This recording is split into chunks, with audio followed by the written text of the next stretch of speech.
Members of the public will be limited to 3 minutes for comments. Go ahead, sir. Mike. Can I check one? Mike, check two. Brett Logan. Amber Sellers, the other commissioner that was on the video, run for mayor. She good. Do the right thing for Lawrence. In your souls and your hearts, do the right thing for Lawrence. But with my heart and my soul's at is with the homeless.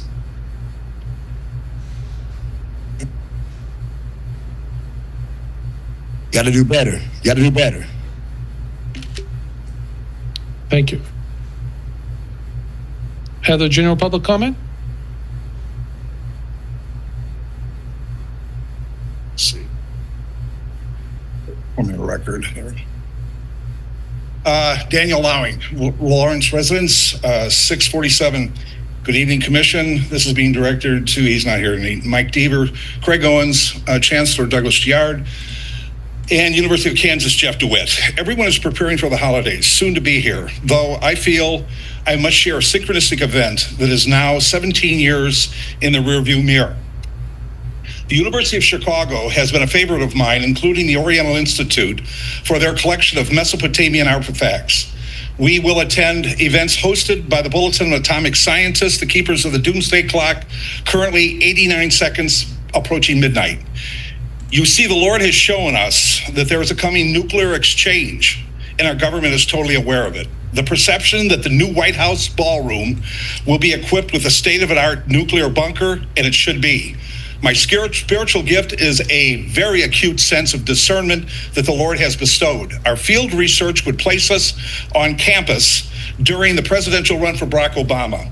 The University of Chicago Chronicle would publish a special press run, which I was holding up, for the November 10th 8 election. I can still remember thinking at the time that it seemed so strange that the election of the University of Chicago elector, Barack Obama, being elected president of the United States, would be placed below the fold, and it should have merited a top banner. So 17 years later, there is a headline that states, Booth gives $300 million gift to university, initiates an amazing, meaningful, synchronistic coincidence, as Mr. Booth just did it again and gave $300 million now to the University of Kansas. I could have never guessed 17 years ago that I would be doing this here. I must now inform you that the Lord is watching very closely every step that the Gateway Project is taking in the next move of this critical important. An appeal must be made to delay the proposed barricades being placed across 9th Street and destroying the coming holidays for all of the businesses that will be affected. This is their time to celebrate with the yearly patrons. Everyone along 9th Street should be allowed to bring in the new year before their lives become challenged by over an 8-month construction phase. In December 1st, closure is allowed. This heartless move will leave an indelible mark, a public relations nightmare, staining the once bright future of the Gateway District. This is amazing that I would hang on to 70 of these. This is posted in the minutes for those that are watching at home of tonight's meeting. And this is prophetic, if that's what you want to call it, not pathetic, that I would have something like this, bring it from Naperville, Illinois, 17 years later, and present it here tonight. Stop this thing with the closure of 9th Street. Thank you. Any other general public comment in the room? Go ahead. Good evening, Commissioners. My name is Dominique Sexton. You probably have seen me before because I have tried to talk about the new Boston Crossing. So first, before I get into, this item, which will be in the future, I wanted to talk about the open space house meeting, or the open space meeting hosted by Douglas County. That is this Thursday from 5 to 7 at the Public County Works, or the County Public Works building, close to the jail and the community shelter. So I would love to see anybody who's interested, but especially our elected officials. I would love to see you guys come and just kind of observe and see what our community wants for this area, because we'll have representatives not only from our city, but from our county. We'll have people who are concerned about development in the region and try to find solutions on how we can go forward with preserving such an area that's been neglected for so long and compromised for so long. So I would really like to just see people kind of observe and maybe get a feeling of that energy and see what our values are as a community. I know we will present more of a conservation value, but we might not get like a developer side, but I think it embodies the heart and spirit of our community and what we would like to see going forward with green infrastructure or conservation and green belts.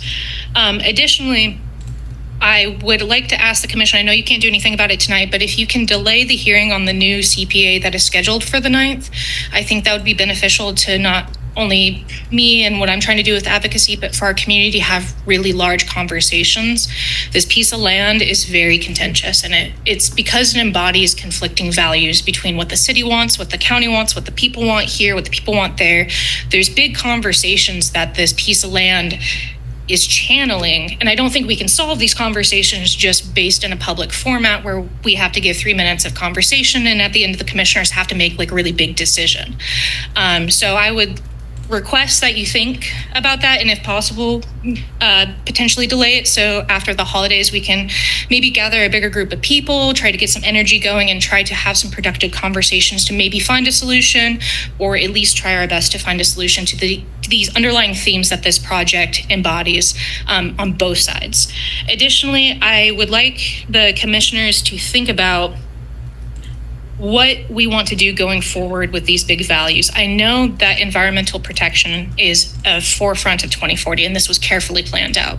It's our second chapter after the introductory chapter. So to me, that's significant. It shows that we want to conserve it, at least our environment. And if time permits me, there was a piece from Sandy's agenda that I thought was important. She said, action on the amendment will articulate the community's expectation for the property based on final actions by the Planning Commission, City Commission, and Board of County Commissioners.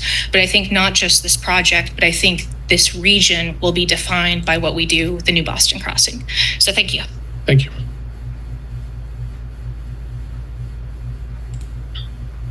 Chris? Hi, this is Chris Flowers.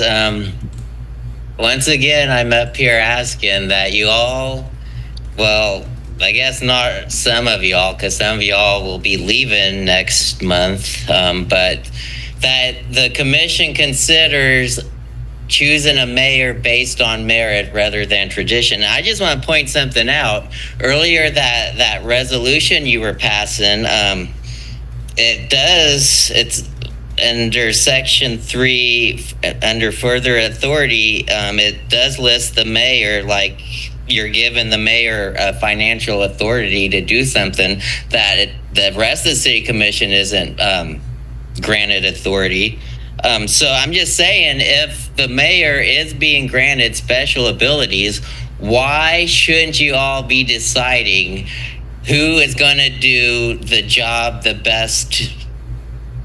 best way possible, since the mayor is technically getting other duties that the rest of the commission isn't? And I don't think just this rotating thing of a new mayor every year based on how you finished in the votes, I don't think that's the actual best way. I think the actual best way is you all talk about it and discuss strengths and weaknesses, and you all could choose the best mayor. And also, I don't think it's fair to Commissioner Sellers, even though she's not here right now, but okay, I mean, she should at least get consideration to be mayor, because under the old way, she would get to run every 2 years if she wasn't finishing top 2. But under this new way, whoever finishes third, they're not going to be able to have that chance. And I don't think that's fair, because it's a different format now that now that the top 3 aren't winning each time. So you changed the way the elections work. So I think changing the tradition isn't out of the question. Also, I want to bring up something quick about last week about speeding fines. I looked it up, and no city in America does fines based on income, but cities in Europe do. So I just want to throw that out there, that there are cities that are capable of doing it, just not in America. But I don't think that should stop us. Something I thought about, what if we based fines based on the cost of the car they're driving? Because rich people are more likely going to have more expensive cars. So is that something that would be doable? I'm just throwing that out there for y'all to think about. Thank you. Thank you.